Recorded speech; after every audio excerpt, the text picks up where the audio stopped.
Hello everyone, आप सभी का अपने यूट्यूब चैनल सीटेड वाला में फिर से एक बार स्वागत है। दोस्तों बंधुओं, कैसे हैं आप सब? उम्मीद करते हैं कि आप सब बहुत ही अच्छे होंगे। दोस्तों आज हम लोग इस वीडियो में डिस्कस करने वाले हैं कि आप लोगों का सीटेट की एग्जाम में किस प्रकार का क्वेश्चन पूछा गया था। ठीक है, तो चलिए दोस्तों वीडियो को शुरू करें। और वीडियो को शुरू करने से पहले दोस्तों, यदि हमारे चैनल पर आप लोग नए हैं तो दोस्तों हमारे चैनल को लाइक कीजिए, सब्सक्राइब कीजिए और अपने दोस्तों के साथ इसे शेयर कीजिए। ठीक है, तो देखिए दोस्तों, क्वेश्चन नंबर 1 क्या है। क्वेश्चन नंबर 1 बहुत ही अच्छा क्वेश्चन है। ये आपके सीटेट के एग्जाम में जरूर पूछा गया था दोस्तों कि किस जीव को किसान का मित्र कहा जाता है।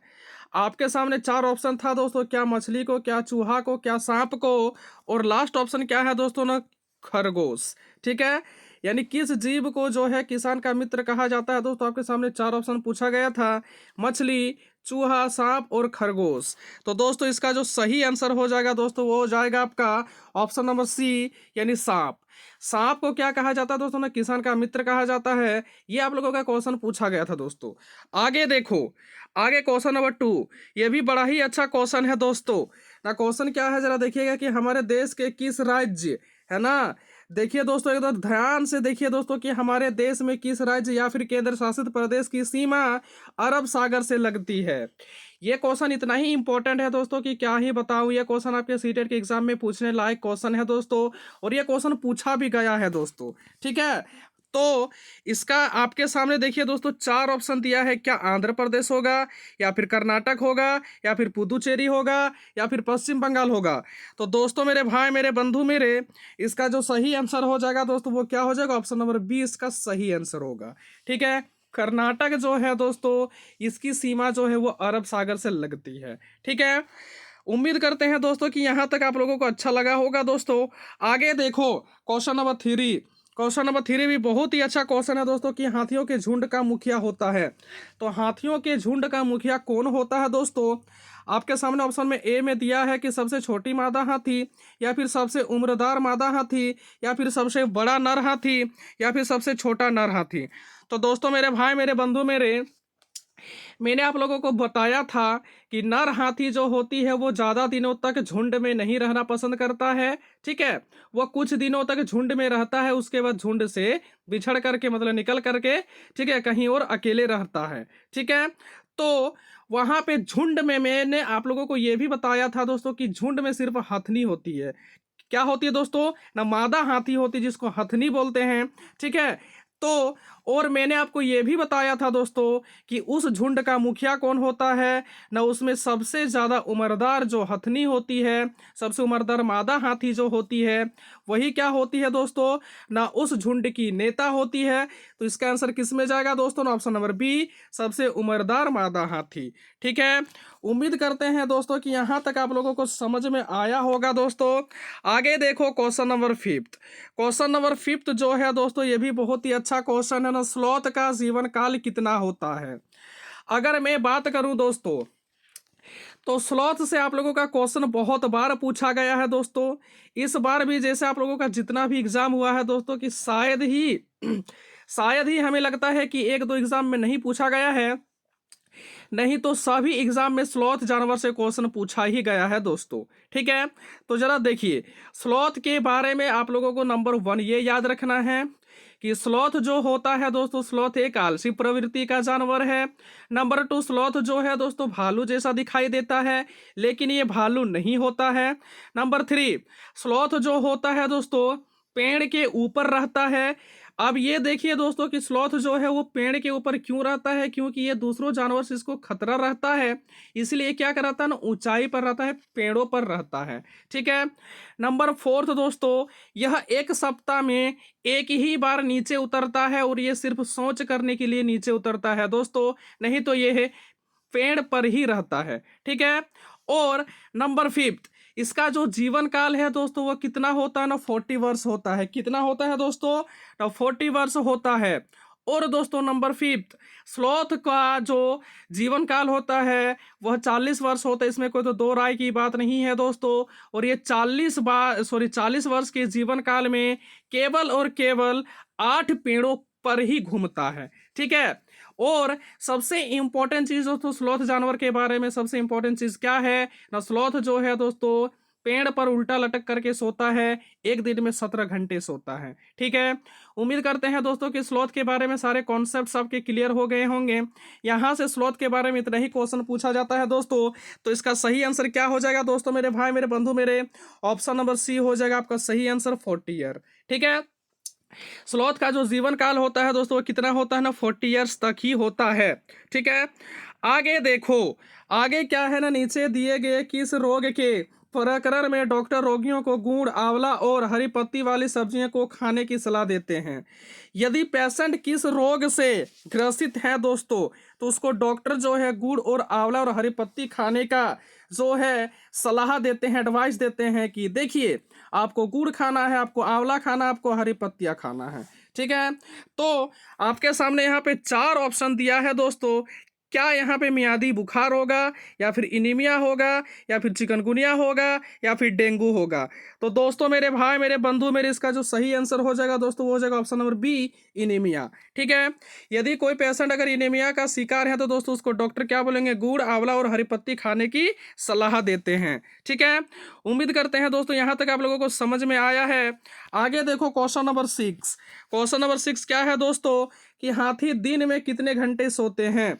ये जो क्वेश्चन है दोस्तों, ये क्वेश्चन बड़ा ही अच्छा क्वेश्चन है दोस्तों। हाथी के रिगार्डिंग आपके सीटेट के एग्जाम में क्वेश्चन पूछे ही जाते हैं। तो याद रखिएगा दोस्तों, हाथी के बारे में, हाथी जो होता है नंबर फर्स्ट, हाथी जो होता है दोस्तों, हाथी झुंड में ज्यादा दिनों तक नहीं रहता है। नंबर 2, हाथी झुंड में सिर्फ हथनी पाई जाती है, यानी मादा हाथी ही पाया जाता है, नर हाथी झुंड में ज्यादा दिनों तक नहीं रहता है दोस्तों। और याद रखिएगा कि हाथी जो एक दिन में 2 से 4 घंटे ही सोता है दोस्तों, इससे ज्यादा नहीं सोता है। तो आपके सामने ऑप्शन में क्या क्या दिया है जरा देखिएगा दोस्तों। ऑप्शन ए 1 घंटा, ऑप्शन बी 7 घंटा, ऑप्शन सी 10 घंटा, और लास्ट वाला ऑप्शन दोस्तों 4 घंटा। तो इसका आंसर क्या हो जाएगा दोस्तों, ऑप्शन नंबर डी इसका सही आंसर है दोस्तों। हाथी एक दिन में कितने घंटे सोता है, 4 घंटे। ठीक है, आगे देखो दोस्तों क्वेश्चन नंबर 7। क्वेश्चन नंबर 7 बड़ा ही अच्छा क्वेश्चन है दोस्तों, बहुत ही ज्यादा इंपॉर्टेंट क्वेश्चन है, और ये आपके सीटेट के एग्जाम में आया हुआ क्वेश्चन है दोस्तों। नीचे गए उन 3 राज्यों के एक समूह को चुनिए जिसके सभी राज्यों के समुद्री तट बंगाल की खाड़ी पर है। आपके सामने ऑप्शन क्या क्या दिया है जरा देखिएगा दोस्तों। ऑप्शन आपके सामने क्या क्या है देखिएगा दोस्तों, एकदम जरा ध्यान से देखिएगा। फर्स्ट ऑप्शन में है उड़ीसा, आंध्र प्रदेश, तमिलनाडु। नंबर 2 में पश्चिम Bengal, Tamil Nadu, Kerala. Number C Maharashtra, Andhra Pradesh, Telangana. Number D Kerala, Karnataka और तेलंगाना। तो दोस्तों मेरे भाई मेरे बंधु मेरे, इसका जो सही आंसर हो जाएगा दोस्तों वो हो जाएगा option number A, Orissa, Andhra Pradesh और तमिलनाडु। ठीक है, उम्मीद करते हैं दोस्तों यहाँ तक आप लोगों को समझने में किसी प्रकार का कोई दिक्कत नहीं हुआ होगा दोस्तों। आगे देखो क्वेश्चन नंबर 8। क्वेश्चन नंबर 8 जो है दोस्तों, ये एनसीएफ से क्वेश्चन पूछा गया था आप लोगों का दोस्तों। ठीक है, ये क्वेश्चन आप लोगों का एनसीएफ से क्वेश्चन पूछा गया था। जरा देखिएगा कि एक बालकों की शिक्षण प्रक्रिया एनसीएफ के अनुसार कैसी होनी चाहिए, ना कैसी होनी चाहिए दोस्तों, ना जरा देखिएगा। देखिए ऑप्शन नंबर ए क्या है ना, रटन पद्धति से युक्त, ये तो होगा ही नहीं। जहां पे रटन पद्धति बोल दिया दोस्तों, आपको मालूम ही है कि रटंती विद्या भुलंती विद्या, तनाव व बोझ से मुक्त। दोस्तों मेरे भाई मेरे बंधु मेरे, स्टडी जो होता है दोस्तों, ध्यान दीजिएगा, स्टडी जो होता है दोस्तों वो बोझ नहीं होता है। ठीक है, तो इसका सही आंसर कौन वाला जाएगा दोस्तों, ऑप्शन नंबर बी, रटन पद्धति से मुक्त। ठीक है, उम्मीद करते हैं दोस्तों यहां तक आप लोगों को समझ में आया होगा। आगे देखिए दोस्तों, नेक्स्ट क्वेश्चन, क्वेश्चन नंबर 9।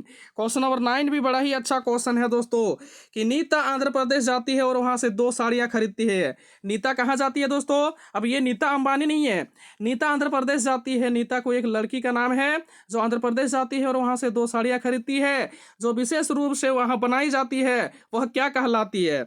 आपके सामने ऑप्शन में दिया है दोस्तों, ऑप्शन नंबर ए इसका सही होगा, या फिर बी सही होगा, या फिर सी सही होगा, या फिर डी सही होगा। आपको यहाँ से चूज करना है। तो मैंने आपको बताया था दोस्तों ना, क्या बात बताया था, यदि आंध्र प्रदेश में कोई अगर साड़ी खरीदता है तो उसका नाम क्या होता है ना, पोचमपल्ली और कलमकारी। ठीक है, इसका सही आंसर क्या हो जाएगा दोस्तों, ऑप्शन नंबर बी इसका सही आंसर हो जाएगा। आगे देखो दोस्तों क्वेश्चन नंबर 10। क्वेश्चन नंबर 10 जो है दोस्तों वाइगोस्की से पूछा जाता है। क्वेश्चन नंबर 10 यानी वाइगोस्की से पूछा गया है दोस्तों। ना वाइगोस्की के अनुसार बच्चे कैसे सीखते हैं, ना वाइगोस्की के अनुसार जो है दोस्तों कैसे सीखते हैं बच्चे। यदि हम पूछें दोस्तों कि वाइगोस्की और जीन पियाजे में क्या अंतर है, ये आप लोगों को कमेंट बॉक्स में जरूर बताना है दोस्तों। ठीक है, तो देखिए दोस्तों, वाइगोस्की के अनुसार बच्चे कैसे सीखते हैं। आपके सामने चार ऑप्शन दिया है दोस्तों ना। ऑप्शन नंबर ए इसका सही होगा, या फिर बी सही होगा, या फिर सी सही होगा, या फिर लास्ट वाला ऑप्शन डी सही होगा। आपको फटाक से यहाँ पे बताना है दोस्तों कि आपका कौन वाला ऑप्शन सही होगा।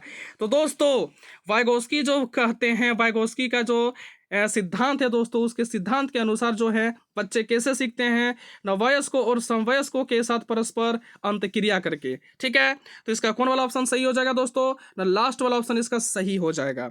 आगे देखो क्वेश्चन नंबर 11।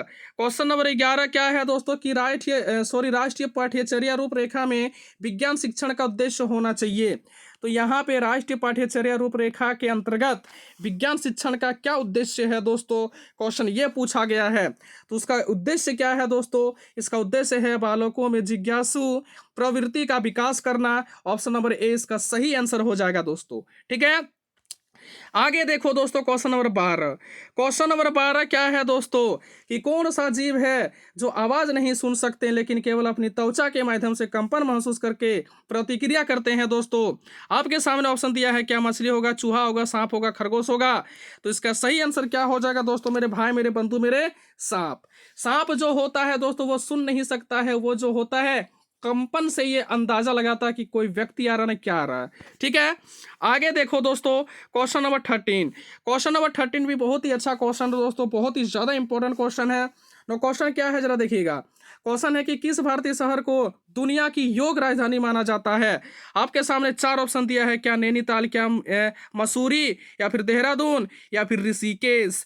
तो दोस्तों मेरे भाई मेरे बंधु मेरे, इसका जो सही आंसर हो जाएगा दोस्तों वो क्या हो जाएगा, ना हो जाएगा ऋषिकेश। ठीक है, इसका लास्ट वाला ऑप्शन आपका करेक्ट है, ऋषिकेश इसका आंसर होगा। नेक्स्ट क्वेश्चन क्या है दोस्तों, नेक्स्ट क्वेश्चन बड़ा ही अच्छा क्वेश्चन है और बहुत ही ज्यादा इंपॉर्टेंट क्वेश्चन है। क्वेश्चन क्या है जरा देखिए कि रेशम कीट का भोजन निम्न में से कौन सा है। तो रेशम कीट जो है दोस्तों, वो रेशम कीट कौन सी खाता है, क्वेश्चन में ये पूछा गया है। क्या शहतूत के पत्ते खाते हैं, या फिर जामुन के पत्ते खाते हैं, या फिर नीम के पत्ते खाते हैं, या फिर आम के पत्ते खाते हैं दोस्तों। तो चूंकि हम लोग क्वेश्चन नंबर 14 डिस्कस कर रहे हैं दोस्तों, तो इसका जो सही आंसर हो जाएगा दोस्तों वो क्या हो जाएगा, ना शहतूत के पत्ते खाते हैं। क्या खाते हैं दोस्तों, शहतूत के पत्ते खाते हैं। आगे देखो दोस्तों क्वेश्चन नंबर 15 और इस वीडियो का लास्ट क्वेश्चन दोस्तों, ना क्वेश्चन क्या है जरा देखिएगा कि निम्न पौधे में से कौन सा पौधा कीटों को जाल में फंसाता है और खा जाता है। तो कौन सा पौधा दोस्तों, आपके सामने ऑप्शन नंबर ए में दिया है, क्या अमरवेल का पौधा, या फिर सूरजमुखी का पौधा, या फिर कैक्टस पौधा, या फिर घटपर्णी का पौधा। तो दोस्तों मेरे भाई मेरे बंधु मेरे, आपको याद होना चाहिए दोस्तों कि ये जो ऑप्शन नंबर डी है यानी घटपर्णी का पौधा जो है दोस्तों, ये कीड़े मकोड़े को अपने जाल में फंसा लेता है और अंत में खा जाता है दोस्तों। ये जो है एक कीट भक्षी पौधा है दोस्तों, घटपर्णी का पौधा।